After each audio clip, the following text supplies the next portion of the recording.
मैं अभी बतला रहा था आपको, श्री रामानंद जयंती 721वीं पर लिखा है यहाँ बैनर पर 721, 720 वर्ष पहले भगवान रामानंद जी स्वयं राम ही रामानंद के रूप में प्रकट हुए थे 12 वर्ष के लिए। बाद में ऋषियों की प्रार्थना पर 100 वर्ष और फिर से दोबारा प्रकट होकर रहे और पूरे जीवन 12 वर्ष की उम्र के ही बने रहे। अब आपको मैं उनके विषय में कुछ बातें वो बतलाऊंगा शुरू में, बिल्कुल शुरू में, जो लोग नहीं जानते। अभी मैंने बतलाया था रामानंद स्वयं राम जी कई प्रमाण देकर। अब मैंने अभी आपको सुनाया था 12 महाभागवत की बात। वो सभी 12 महाभागवत जब सुने कि भगवान राम ही स्वयं रामानंद बनकर के प्रकट हुए हैं तो सब सेवा में दौड़ पड़े। एक बार तो जन्म के पहले ही सब आकर के परिक्रमा किए थे घर की, जहाँ प्रयाग में जन्म होना था, और जन्म लेते ही उनका आदेश हुआ, पलथी मार के बैठ गए। बच्चा जन्म लेते ही पलथी मार के बैठ गया, आंख बंद। माता पिता घबराए क्या हो गया, फिर हंस दिए तो माया वो में सब भूल गए। वो लोग फिर बाद में आकर दीक्षा लिए तो अब उन लोगों का नाम परिवर्तित हो गया। मैं पहले वो आपको बतलाता हूँ। स्वयंभू अर्थात ब्रह्मा जी, नारद शंभु अर्थात शंकर जी, शंभु नारद शंभु, कुमार अर्थात सनत कुमार जी, सनकादि मुनि, कपिल और मनु, प्रहलाद, जनक, भीष्म, बलि, सुखदेव जी और धर्मराज। 12 हो गए ना। ये 12 लोग 12 महाभागवत हैं। यही आकर भगवान रामानंद की सेवा में शिष्य बने। तो अब ये कौन कौन थे, उनका नाम अभी तो मैंने भागवत का नाम सुनाया। अब जिस रूप में आए वो नाम सुन लो। स्वयंभू अर्थात ब्रह्मा जी अनंतानंद के रूप में आए। उनका चरित्र हम 3 साल पहले सुना चुके हैं। उसके बाद 2 या 3 साल पहले सुनाए थे। उसके बाद दूसरे कौन हुए? स्वयंभू नारद, नारद जी महाराज के अवतार सुरसुरानंद। सुरसुरानंद का वास्तविक नाम था स्वर सारानंद। पहले आप सुन चुके हैं पिछले 2 वर्ष। 3 साल पहले अनंतानंद का सुनाए थे। उसके बाद वाले साल में सुरसुरानंद का आधा चरित्र, पिछले साल पूरा चरित्र सुनाया गया। तो स्वर सारानंद जी जो थे छोटे से बच्चे के रूप में आए थे, अनाथ बच्चे के रूप में, और उन्होंने इतना सुंदर गायन किया कि 5 दीपक जल गए। ऐसे चमत्कार वाणी में था, राग सिद्ध था, दीपक राग सिद्ध था। और फिर उनकी कथा आप सुन चुके हैं, उसको दोबारा इसलिए नहीं करना चाहता हूँ, आगे बढ़ रहा हूँ। स्वयंभू नारद शंभु, तीसरे शंकर भगवान, तीसरे 12 महाभागवत में शंकर भगवान। ये शंकर भगवान के अवतार कौन है? सुखानंद जी महाराज। मैं उन्हीं का चरित्र सुनाऊंगा, लेकिन पहले 12 का नाम बता देता हूँ तक। शंकर जी सुखानंद नाम से आए। स्वयंभू नारद शंभु। कुमार, कुमार मतलब सनत कुमार। सनत कुमार आए भी मैंने बताया था आपको नरहरयानंद के रूप में, जो तुलसीदास जी के गुरु थे। कुमार कपिल, कपिल भगवान जिनका तीसरे स्कंद में भागवत जी में कथा आती है, उपदेश भी आता है। तो वो कपिल भगवान अवतार लिए, 12 महाभागवत में है वो। तो उनका नाम हुआ योगानंद। आप लोग शाम को स्तुति जब पढ़ते हैं तो सुरसुरा योगा, तो योगानंद जो थे कपिल भगवान के अवतार थे। स्वयंभू नारद शंभु कुमार कपिलो मनु, और मनु जी अवतार लिए तो पीपा भक्त के रूप राजस्थान में, और शतरूपा थी सीता सहचरी। सीता सहचरी का भी नाम आता है, वो शतरूपा थी। पीपा भक्त थे मनु जी के अवतार। नारद शंभु कुमार कपिलो मनु प्रहलादो, प्रहलाद जी के अवतार थे कबीरदास जी। अब आप विचार करिए, कबीरदास जी का ज्ञान पूरी दुनिया में पढ़ा जाता है, सारे विश्व में पढ़ा जाता है। वो रामानंद भगवान के शिष्य थे। कुमार प्रहलादो जनको, जनक जी, जनक जी के अवतार हुए कौन? भावानंद। भावानंद का पुराना नाम क्या था घर में? विठल पंत। यूट्यूब में आप लोग सुन चुके हैं, भूल गए होंगे, यूट्यूब में मैं सब सुना चुका हूँ। तो भावानंद जो घर में जब थे तब उनका नाम था विठल पंत, और जब गुरुदेव ने वापस घर में भेज दिया तब उनके 4 बच्चे हुए, निवृत्तिनाथ, ज्ञानेश्वर जी, सोपान देव जी, मुक्ताबाई। अब ये समझ लीजिए कि स्वयं साक्षात ज्ञानेश्वर जी निवृत्तिनाथ मुक्ताबाई 1400 वर्ष के चांगदेव नामक योगी को जो ज्ञान देती है वो मुक्ताबाई। ये सब जिनके पुत्र हुए वो भावानंद, और वो भावानंद जिनके शिष्य थे वो रामानंद। ने जानने के कारण लोग रामानंद को जानते ही नहीं। कबीरदास जी को जरूर जानते हैं, कबीरदास जी को तो जानते हैं, तुलसीदास जी को जानते हैं। आप लोगों ने देखा होगा कि कबीरदास जी को लोग जानते हैं, तुलसीदास जी को जानते हैं, रामानंद को कम लोग जानते, उतना नहीं जानते जितना इन लोगों को जानते। तो ये जनक जी के अवतार कौन थे? भावानंद। जनको भीष्मो, भीष्म जी के अवतार 8वां नंबर में बता रहा हूँ। भीष्म जी के अवतार कौन थे? सेन भक्तो, जिनका नानक जी ने बड़ा गुणगान किया है। सेन, सेना नाई नाम सुना होगा, सेन भक्त। ये किनके अवतार थे? भीष्म, भीष्म जी के। जनक के बाद जनको भीष्मो। बलि, राजा बलि के अवतार। बलि जैसा धर्मात्मा कौन होगा? बलिदान शब्द तो सभी जानते हो, बलि के बराबर दान कौन दे सकता है? सैक्रिफाइस करने में सबसे आगे कोई हुआ तो एक बलि महाराज हुए, कुछ छोड़ा ही नहीं अपने पास। वो बलि जी के अवतार कौन थे? धन्ना जाट। 12 महाभागवतों में धन्ना जाट का रूप धारण करके बलि जी महाराज आए थे सुतल लोक से। एक रूप में सुतल में विराजमान रहे और एक रूप में यहाँ आकर के परम गुरु भगवान रामानंद के शिष्य बने। स्वयंभू नारद शंभु कुमार कपिलो मनु प्रहलादो जनको भीष्म बलि। बलि के बाद आया वैयासकी ही। वैयासकी का क्या अर्थ होता? व्यास पुत्र। वैयासकी का अर्थ हुआ व्यास पुत्र। व्यास पुत्र था सुखदेव। सुखदेव जी के एक रूप में अवतार हुए भगवान रामानंद के शिष्य गालवानंद जी। स्तुति में आता है ना गालवा। और फिर इसके बाद जो 12वां नाम आ रहा है वो खुद ही बोल रहे हैं महाराज। ये आप लोग जो भागवत पढ़ते हैं उनके समझ में आएगा। जो 6ठे स्कंद में चर्चा है कथा में कि सब यमराज के दूत विष्णु पार्षदों के द्वारा मारे कूटे गए तो भागे अजामिल को छोड़कर, और अजामिल को छोड़ करके भागे हैं तो यमराज के पास गए। यमराज ने कहा मत जाना, जो भगवान का नाम बोलता उसके पास। 12 महाभागवत की चर्चा ये यमराज जी महाराज ने अपने शिष्यों को, अपने दूतों को सुनाया। तो दूतों ने पूछा उनके कि प्रभु वो 12 कौन है? तो ये जो श्लोक में बोल रहा हूँ ना, स्वयंभू नारद शंभु कुमार कपिलो मनु प्रहलादो जनको भीष्म बलिर्वय्यासकीर्वयम्, ये भागवत का श्लोक है, भागवत का 6ठे स्कंद का।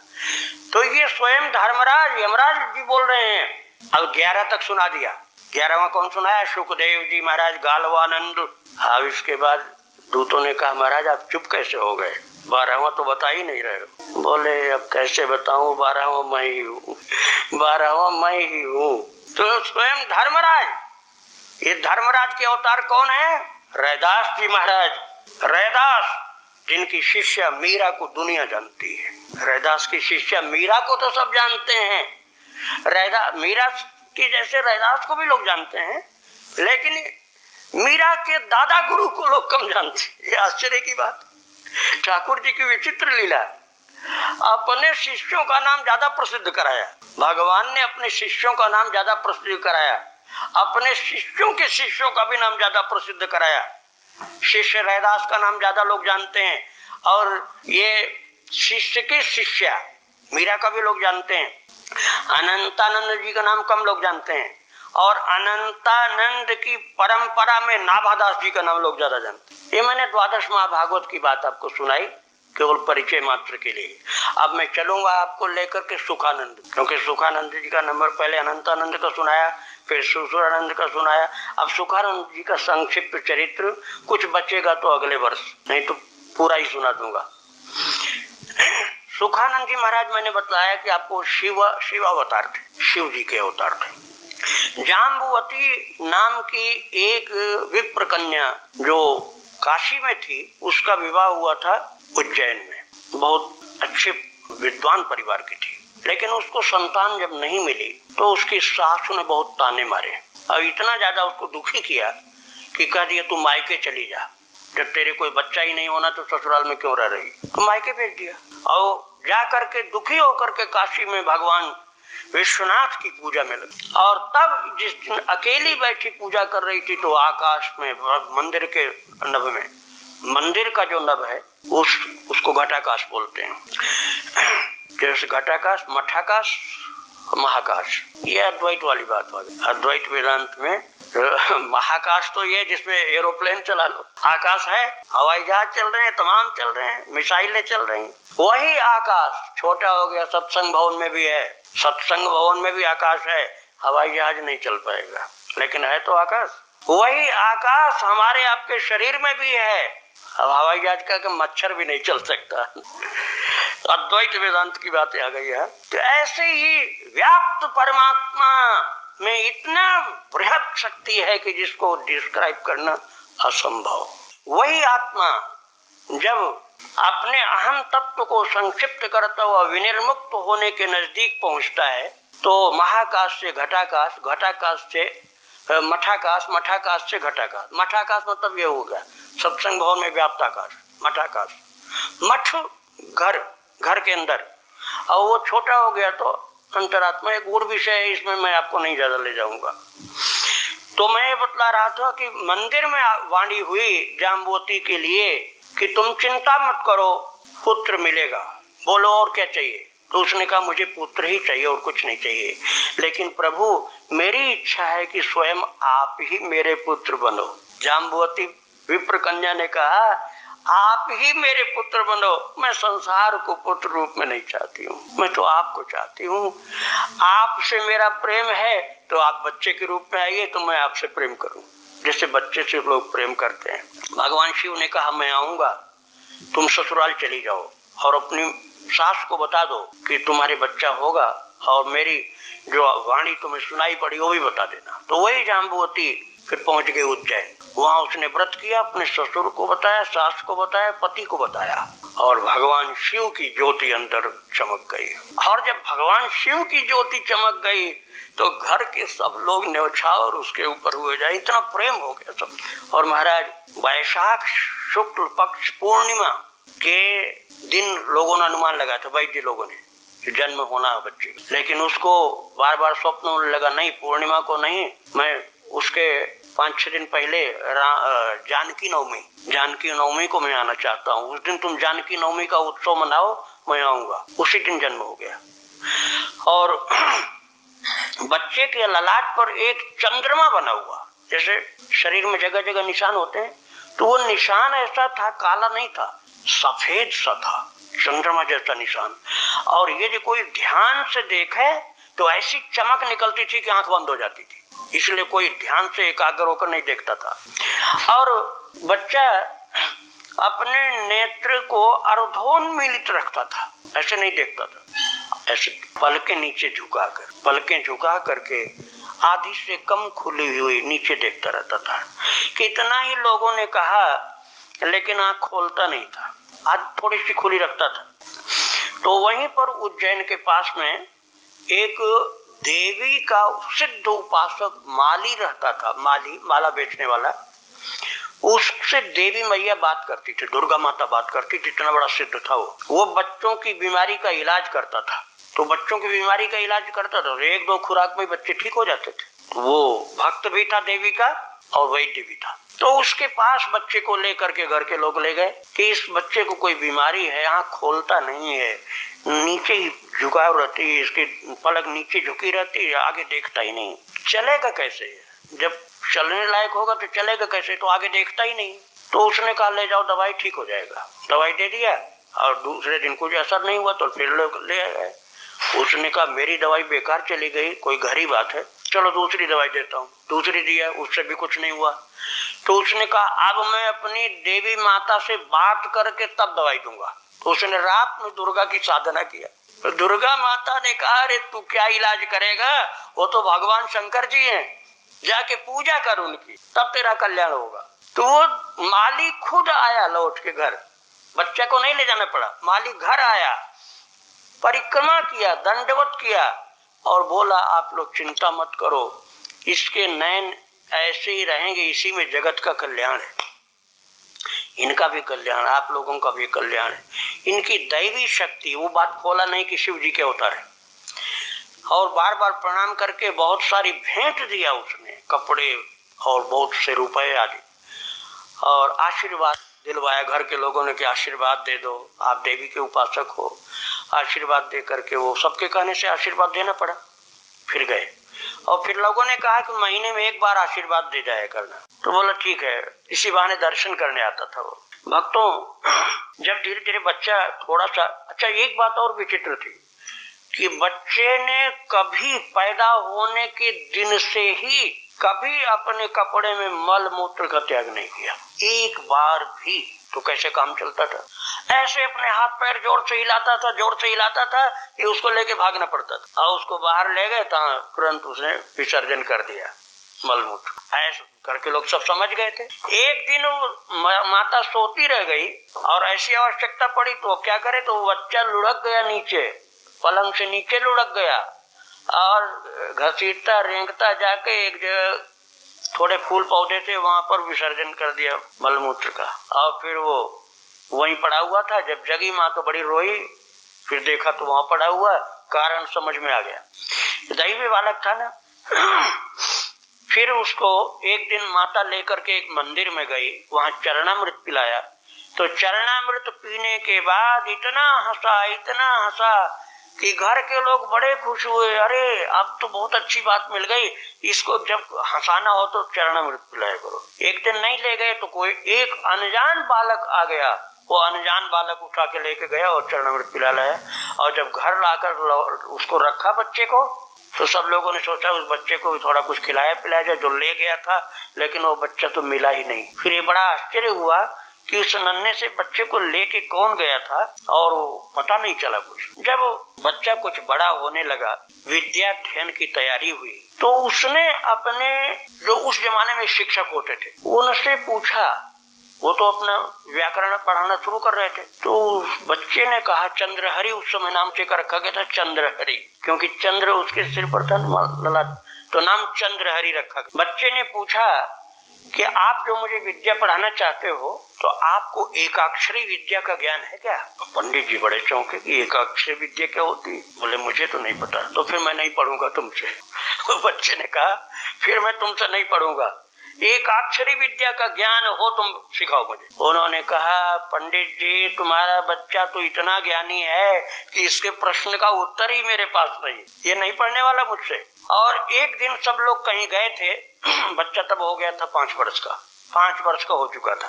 तो एक पंडित जी का सेवक आया, बोला घर के लोग कहाँ गए? तो उस 5 वर्ष के चंद्रहरि ने पूछा क्या काम है? बोला मुझे परास्त कर दे वो तुम्हारे बाबा परास्त हो गए थे। अभी पुरानी रिवाज है, परास्त करके का मतलब हुआ शास्त्रार्थ में जो परास्त हो गया वो परास्त करने वाले को टैक्स दे, एनुअल।